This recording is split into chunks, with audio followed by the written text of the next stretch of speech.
All right. Hello, everybody. My name is Jax Finkel. I'm the Executive Director for Texas Normal, and I know some of you guys have registered for our Activist Challenge. It's a 5-day challenge. I will be posting links in the comments whenever I'm done with this live stream so that you can easily find them. But we will be going over today registering to vote. A lot of people talk about getting out the vote and that voting is important. And I want to let you guys, of course, know how to get registered to vote, but also understand why it's so important in Texas. In Texas, we have to change marijuana laws at the state level. Back in 1997, there was a law that was passed that made it that way. Previous to 1997, we could change drug laws through local initiative, but that's not an option anymore. We have to go through the state legislature.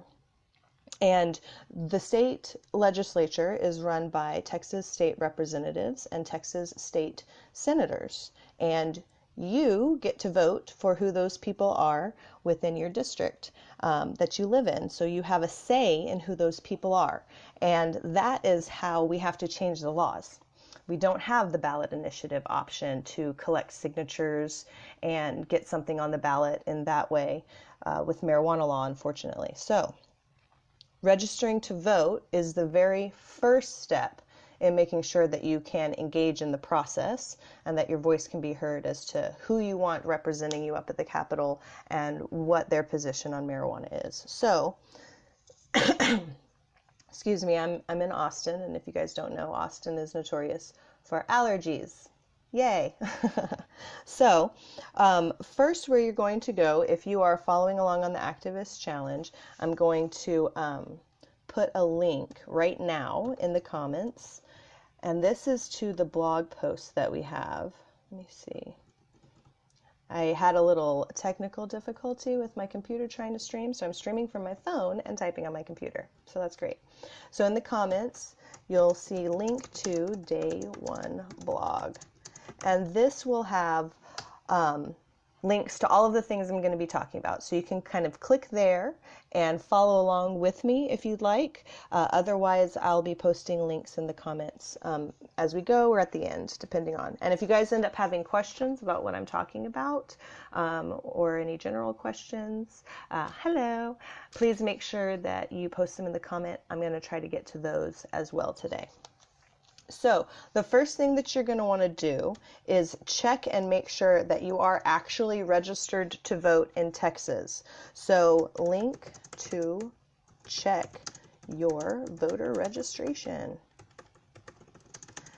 If you go to this link, it will ask you for your name and your address, and they will check their voter registrar system and see if you are in the system and are you current or not. So I actually, in anticipation of doing this, even though I know I'm registered to vote, I wanted to test out the site, and so I went ahead and, oh, did I put the right?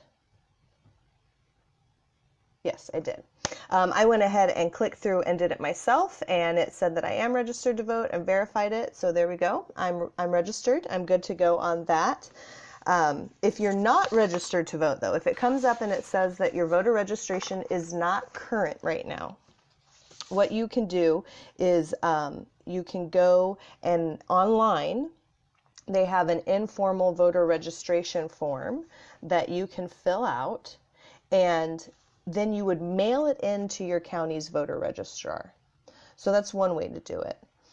There are also, if you go to certain post offices, they have generic voter registration cards that you can pick up there as well, fill out your information, and then you mail it in to the address there. And that's another way that you can make sure you're registered to vote.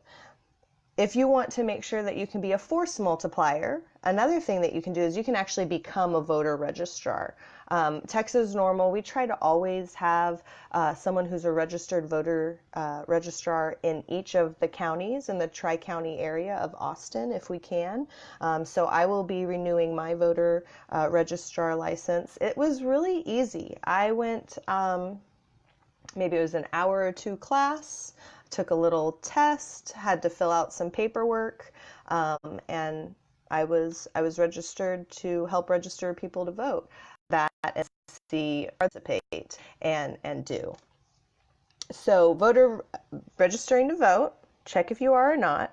If you are not, go to that link and register yourself to vote. Either pick up a form or you can mail one into your local voter registrar. And then if you want to be a force multiplier, make sure that you become a voter registrar. A lot of times events look for voter registrars during the primary and the general election cycle to come to their events to help people get registered to vote. And oftentimes there will be get out the vote events and stuff like that. So you would be able to go and participate with those. Okay, there's the question that I get from a lot of people about if you've been incarcerated before. Are you a felon? A lot of people believe that if they're a felon, that they will not be eligible to vote at all.